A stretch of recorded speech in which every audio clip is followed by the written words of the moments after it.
Haleluya. Haleluya. Ntacyo washaka utabonera muri Yesu.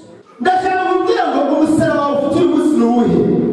Mu kimina cya Yesu hari imisaraba cyangwa kugira ngo abakeneye. Uwa mbere ni umusaraba utuma umumambari wa Yesu cyangwa se uwemererwa muri cya kimina umugabane wawe. Umugabane mu kimina cya Yesu ni ibyaha byawe. Uramugenzo mu byaha byawe. Ibyaha byawe kugira ngo ubashe kuba mu kimina cya Yesu n'uko umenya icyaha cyawe niwo mugabane wawe. Ijambo ry'Imana ryatubwira ngo umuntu wese ubwira ngo umuntu ushaka kumurikira niyiyange yikora umusaraba we iminsi yose amurikire. Mu kimina cya Yesu winjiramo ibyaha byawe, ariko ntabwo ashaka ko uyu munsi uzana umugabane wawe ejo umureke. Umuntu wese ushaka kunezeza Yesu, ushaka kuba mu kimina cya Yesu kugira ngo arabone ibyo yifuza byose, nuko buri munsi ahora amuzanira ibyamubabaza. Ibabaza Yesu ni ibihe? Ibyaha. Avuze ngo iminsi yose ugomba kwikorera imisaraba yawe ukajya ukayizana. Muri iki gihe dusigaye tutagitangwa n'icyaha, twarabyoroheje ndetse dutekereza ko twacumuye iyo tugeze mu rusengero. Dutekereza ko twacumuye iyo duhuye na pasiteri. Siko bimeze. Yesu yavuze ngo umuntu utikora imisaraba iminsi yose, buri munsi wose bagombye kuba ibyo gukora uvuga uti ese ibikora biratuma nkomeza kuba mu kimina cyane. Iyo umuntu asigaye no gutanga mu kimina bigenda ute? Baramureka bamuha inyungu baguca iki? Ubu Yesu akugendereye uyu munsi nta mande yaguca. Ndashaka kuvuga niba y'icyaha kurimo uyu munsi utari hano ufite ibibazo, ufite umwenda wa Yesu. Uyu munsi Yesu agusiye nta mande yaguca. Birasaba ngo uyu munsi umenye neza ko umusaraba wawe umugabane wawe ni ibyaha byawe. Niba hari icyaha utaragera ku birenge bya Yesu ngo Yesu akivaneho, ufite umwenda. Niba ufite umwenda nta kintu uzabona mu nyungu y'ikimina cya Yesu. Twese turahangaha turi benshi muri aka kanya tudaheruka kugira icyo gutanga umugabane, atari uko tudafite icyo dutanga, ahubwo twarabyirengagije, twabiciye amazi, twabigize nta kamaro, twabaye biramenyerewe. Baranzi ndi umurokore, ntawe ushobora kunyegeraho ibi ngibi, ariko urabizi ko uri umwenda, ufite umwenda Yesu. Warangiza ukazamura ibiganza, Yesu mwamenyekera ibibazo byanjye, urimo urahumiriza, ariko amasi yawe yo mu mutima ntabwo kandi yarasinziriye. Fungura amaso y'umutima wawe. Ni uwuhe mwenda ufitiye Yesu? Ni uwuhe mwenda ufitiye Yesu? Ntabwo nshaka ko uyu munsi twiremamo umunezero, twiremamo ibyishimo, mu by'ukuri ari ukwiha amahoro.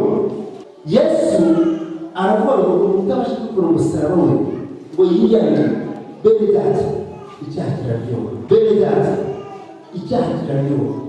Ariko Yesu aravuga ngo ubanze wiyane, cya kintu cyakunezezaga kuko kitanezeza Imana ucyange, wiyane ukireke, hanyuma ukibuze. Niki wari wanga kugira ngo unezeze Yesu? Niki wanze ukavuga ngo iki ndacyanze kugira ngo unezeze Yesu? Kugira ngo utaza gukora amafaranga uza gutanga hehe? Mu kimina urigoma. Niba utarigoma mu kintu ukuriki kubera Yesu, ndakeka neza ko bizakugora kugira ngo ubone inyungu. Mu kimina umuntu uzi mu kimina yigoma akambara ubucocero agambira kugira ngo umunsi wabaye inyungu ariko azanezera kuko bazamuha inyungu nyinshi. Muri Yesu harimo inyungu nyinshi ku muntu utanga imigabane uko bikwiriye. Haleluya. Haleluya. Nta wundi mwenda dufitiye Imana uretse iki? Ntabwo ari muzigera rutariyanga utaremera ngo wambara urukweto rumwe kubera ko urusenga cyangwa se urimo kuzigama.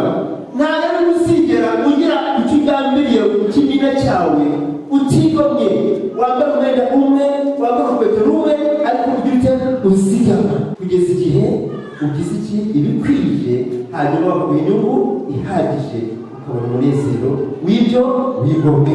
Haleluya. Muri Yesu umunezero urimo. Niba dushaka kwigomwa, tugomba kwigomwa bitamunezeza tukagikuraho, ibitunezeza bitamunezeza tukabyikuraho.